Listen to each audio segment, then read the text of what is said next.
Well, good morning. Welcome back to the Broadcast Retirement Network. I'm Jeff Snyder. This is BRN AM for Monday, September 19th, 2022. And our top story today, UPS, a case study in workplace emergency savings. Today's show is powered by Funding Our Future. To learn more about Funding Our Future, its members, and its mission, visit fundingourfuture.us. Brian, great to see you. Thanks so much for joining us on the program this morning. Thank you very much for having me. And I love talking about emergency savings. I just love talking about savings in general.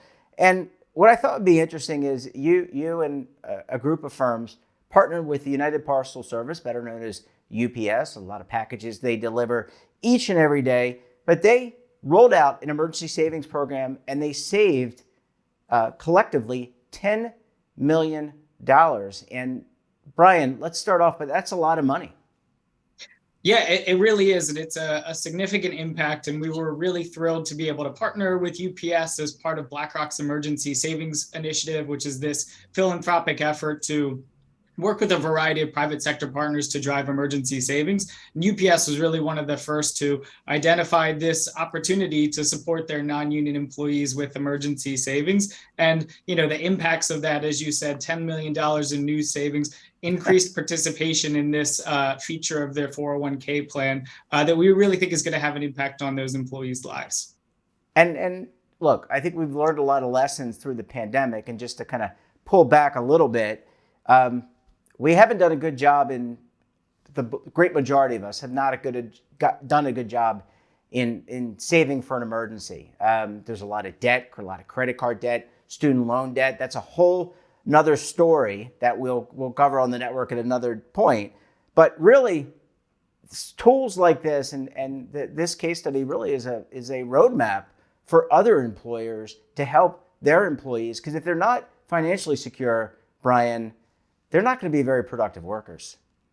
Yeah, that's absolutely true. And, that is part of our hope of this program and these partnerships that we've developed, and being able to tell this story to try to inspire other employers to take similar action. So we know how critical it is to have emergency savings as a lead in to retirement security. There's significant research we've done and others that demonstrate a clear connection between having that emergency or liquid savings buffer and the ability to contribute to retirement. And so particularly for those employers who already have a retirement plan, but they want to make sure that employees are able to take full advantage of that, considering emergency savings solution alongside those retirement benefits is going to increase participation, increase engagement, and help employees save for both the short term for those unexpected expenses, whether it's a global pandemic or just an everyday impact, or as well as managing for that long-term retirement and being able to do those two things simultaneously.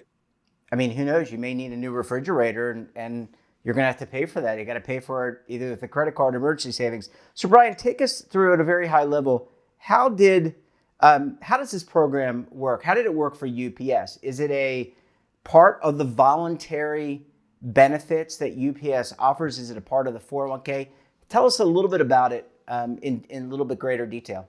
Yeah, absolutely. So, we started with an assessment of what solutions that UPS could put in front of its employees to help them build emergency savings, did a pretty broad landscape scan of different vendors and solutions that were out there. And when considering what makes a high quality emergency savings solution, as well as what worked best for UPS and their employees, we ended up landing on the after-tax component of their existing 401k plan, which is administered by Voya Financial. So this allows for after-tax contributions. They're more liquid than the pre-tax contributions that employees are making. UPS had automatic enrollment, so they had really high participation in the pre-tax contributions. But this after tax would be a voluntary election to take, percentage of your pay in addition to what you're already contributing to pre-tax into this more liquid bucket that was well designed for emergency savings in many ways, but frankly was just underutilized and had never been promoted for that purpose. So a lot of what our work was identifying that opportunity and working really closely with UPS and Voya to communicate this and in some ways rebrand this after tax as a high quality emergency savings solution that employees could take advantage of right now and encourage that promotion and engagement. Now, I'm an old record keeper, or at least in my prior days, and I know that after-tax money typically is not, obviously it's after tax, so it wouldn't be taxed, I think, unless maybe the earnings get taxed. But let's talk about the communications, because I feel like that is a part that is so important. And often, it's okay to build these great retirement programs or even a great benefits program, but if you can't communicate it effectively, then people aren't going to use it. So how did they roll this out, and what type of communication strategy or stratagem, I'm going to use a good word there, did they use to roll this out? Yeah, and it was certainly multi-pronged. So I think that is the right word to use. What we took away from our experience and what we've learned is that a multi-channel approach to communications is critical. That employees are making a lot of decisions around benefits, and so getting that attention and awareness is really important. So some of the things we did in collaboration with UPS and Voya were to create a landing page that describes the details of the after-tax account. As you said, there's some details and features that are really important for employees to understand. So explaining the value of emergency savings, how the after-tax account could help with that, and all the really important details so that employees know what they're participating in. And then driving traffic to that site through emails, both from UPS and Voya to those plan participants who opted into communications, posting it on internal intranet sites, incorporating it in other wellness, financial wellness, or other wellness communications that UPS was already doing. So trying to reach employees through the many different channels that they're already using to engage in benefits. And that was absolutely critical to drive that awareness and break through those attention challenges. Yeah, well, I mean, the results speak for themselves, and you've got, I would imagine UPS, I think, is collectively bargains, and they probably have some non-collectively bargained employees as well. So there's different communication strategies, I'm sure, that are part of that. Last question before we go to a commercial break. Unfortunately, I like to spend as much time as I can, but sponsors call. But tell us about the investment. I mean, is when they invest the money, they meaning the people, the individuals in the plan, does it go into the core investments that are already part of the program, or is it something like a stable value or money market fund, knowing that this is maybe a little bit short time money? Any ideas there? Yeah, so in this case, the investments would be invested in the same way as the pre-tax investments, and Yep. So whatever the employee had elected, they would be investing the after tax in that same bucket. That's not true for all plans across the board, but that is how the UPS plan is set up, and that is, frankly, one of the challenges or opportunities for improvement is being able to invest at different risk levels, because as you suggested, you want to be investing in a stable or low risk fund for those emergency expenses, and then ideally in return generating investments for that pre-tax long-term wealth building. Yeah, really, really interesting. Well, I mean, the results speak for themselves. 4,100 plus employees, $10 million, and that's just the beginning, Brian. Brian, you can take a very quick break. Can we come back? If you're a policymaker or someone who advises a policymaker, well, we've got some tips and some lessons from UPS that apply to new policymaking on emergency savings. You're going to want to stay tuned right here on BRN AM.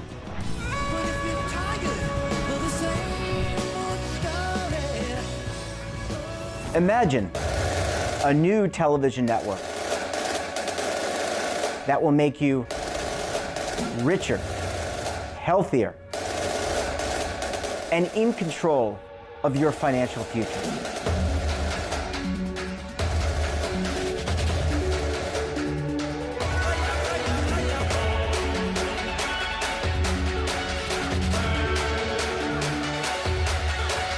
This network is for the policewoman in Nashville, Tennessee, the baker in Dubuque, Iowa, the teacher in Lexington, Kentucky. We want to make the idea of savings and retirement culturally relevant. But what do you see as a defining issue of the midterms? Especially for the smaller businesses. I mean, they are the lifeblood of the American economy.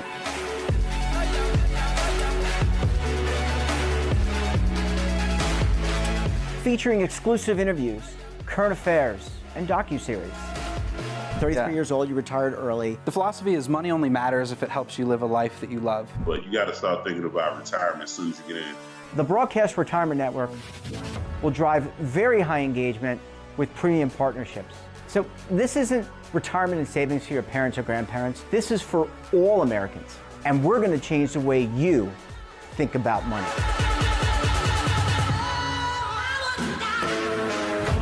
Welcome to the next frontier of retirement and savings. This is BRN, the Broadcast Retirement Network. Are you over 50? Would you like to get up to 33% more income in retirement? Then call now for this free book, Annuity Do's and Don'ts for Baby Boomers. This free book reveals little-known secrets about annuity strategies that will help you make the right choices before buying an annuity. Call right now for your free book, and as a bonus, we'll also throw in a free annuity rate report, both absolutely free for calling Annuity General today. Call 800-504-8194. Well, Brian, thanks so much for staying with us. Really appreciate you hanging in here for segment 2. Thanks so much. Yeah, thank you. All right, some great lessons learned from UPS, and I'm sure that there are other employers, other case studies. So let's talk to, obviously our show has a broad audience and mature, young. We have policymakers that watch, some of their staff. Let's talk to those policymakers, and let's talk to citizens out there who are advocates for better policy around emergency savings. What should we be thinking about, or what should they be thinking about, policymakers that is, around the core principles to policymaking for emergency savings? Yeah, absolutely. It's a really important question right now, too, because there are pieces of legislation moving through both the House and the Senate related to retirement security, and there are emergency savings provisions, a number of them in those pieces of legislation. And so policymakers really have an opportunity to increase this connection between emergency savings and retirement security. And, for us, some of the best ways to do that, we've touched on a little bit in describing the UPS case study, but automatic enrollment in emergency savings is a really major area of opportunity for policymakers. While we're proud of the impact that we've had in collaboration with UPS and Voya, that was a voluntary election. And when employees are choosing between the many different benefits and options they have, it is hard to get the level of engagement that we know employees demand. Folks like the Bipartisan Policy Center and AARP have shown that, upwards of 70% of employees are interested in automatic enrollment in emergency savings. But when you do these voluntary models, you're getting 1% to 5% oftentimes. So automatic enrollment being number one, and just removing barriers so that if employers want to have that option to automatically roll in emergency savings, that they can do that. A few others are really about ensuring that the emergency savings is clearly labeled as such and is its own bucket versus being pulled out of those core retirement assets. There's just some risk around leakage and concerns that we would have if it's not really clearly labeled for emergency savings. So I think that's another critical one. And then I'd say finally that they're designed for the emergency savings needs of the households that we're trying to impact as a mission-driven nonprofit. And you see that households experience emergencies of, $1,000, $2,000. Pew Research suggested, $2,000 to $2,500 emergencies each year. So making sure that the buffer that folks can build up through these emergency saving solutions will actually meet those high cost emergency expense needs that folks experience. And I totally agree. The automatic enrollment. Look, I think we've learned a lot from Shlomo Benarty, Bill Sharp, others. I talk like I know them personally. I know Shlomo, but I don't know the Nobel laureate Bill Sharp. But in terms of automatic enrollment, just as a reminder, and I know under the Pension Protection Act in 2006, we had automatic enrollment, and generally it's a 30-day opt-out. Would it be a similar 30-day opt-out for the automatic enrollment on emergency savings, or would it be different? I'm just trying to think about some of the administration around that.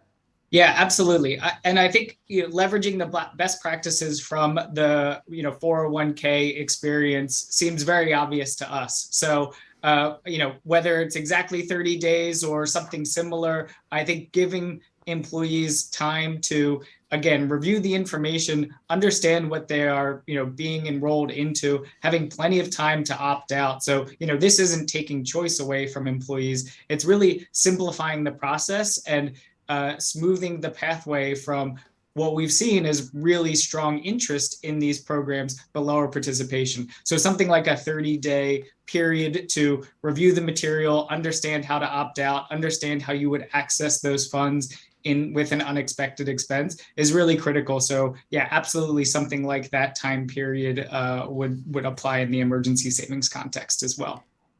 And you mentioned some bills meandering their way, I'll describe, in the Senate and the House of Representatives. I don't know if you know this, Brian, but there is an election coming up in midterms and then a lame duck session. Gosh knows what's going to happen. We're not going to talk about what's going to happen. But what does this mean for this bill? And I know there's a lot of buzz around Secure 2.0, which is a broader set of broader retirement reforms. But in terms of emergency savings, does this get tacked onto the Secure 2.0? Does it become its own bill? What's the likelihood that this passes before and after we get an election? We have the election.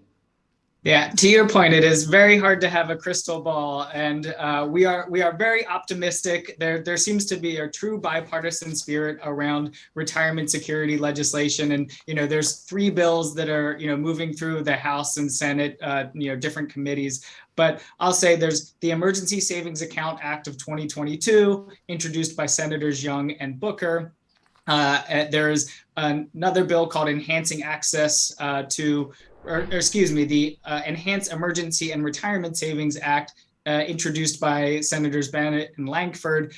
So those are 2 options that are already incorporated in this package of bills moving forward. We would like to see a third option that wouldn't be directly tied to retirement accounts, what we call an out-of-plan option for those millions of Americans who don't have access to a retirement plan, and allowing employers to offer emergency savings directly with automatic enrollment. But I think the key is having optionality, because employers and employees have different needs depending on their specific circumstances. So we would like to see, well, we often say many flowers blooming. There's already 2 options incorporated into these pieces of legislation. We're really optimistic that they will move along with this package, and that hopefully by the end of this year, there are more choices for both employers and employees to enable emergency savings, to incentivize it as part of retirement security and standalone, and doing it in a way that enables automatic enrollment too. Brian, you brought up the millions of Americans. I think, it depends on who you talk to. There's like 50, 60, 70 million. I'm going to go with 70 million Americans that do not have a workplace retirement plan. Are there options available for the state-run retirement programs like Oregon Saves, Cal Savers, Massachusetts just, I think, enacted a bill, Maryland Saved His Life. So there are more and more states and commonwealths, I should say, that are creating these plans. Are there options available for those plans as well? Yeah, absolutely. And as a resident of Massachusetts, you definitely have to include the Commonwealths. But Maryland Saves is a great example where they intentionally built in emergency savings provision into their automatic IRA plan. The folks in California and Oregon have leveraged emergency savings features as well. So as those become more prominent and cover more employees and support those, small employers to provide access to retirement savings, incorporating emergency savings with automatic enrollment is definitely a possibility. I would say, yeah, check out the Maryland Saves model, because I think they're learning lessons from some of the earlier implementations and really intentionally including emergency savings as well. Yep, the states are the laboratories of democracy. Brian, great to see you. Thanks so much for the deep dive. Congratulations on the success to UPS. I'm waiting for my package, by the way. I'm going to have to go down and see if it's arrived. Great to see you. Thanks so much for joining us, and we look forward to having you back on the program again very soon. Thank you very much. That wraps up this episode of BRN AM. Have a topic of interest, someone you think we should talk to, drop us a line. And don't forget, for all the latest curated news and lifestyle, wellness, finance, tech, entertainment, so much more, and all in one place, check out today's edition of our daily newsletter, The Morning Pulse. Want to search our archives, check out our latest content? Well, visit our website and, of course, our streaming partners. We're back again tomorrow for another edition of BRN AM. Until then, I'm Jeff Snyder. Stay safe, keep on saving, and don't forget, roll with the changes.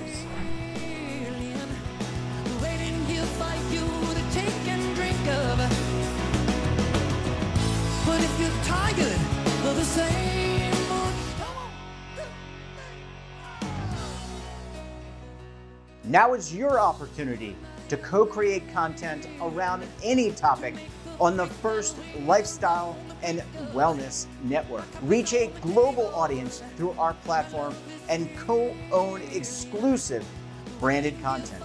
All of our programs are available on demand and also as audio-only podcasts, so you can take us on the go. Broadcast Retirement Network, available anytime, anywhere, and on any device.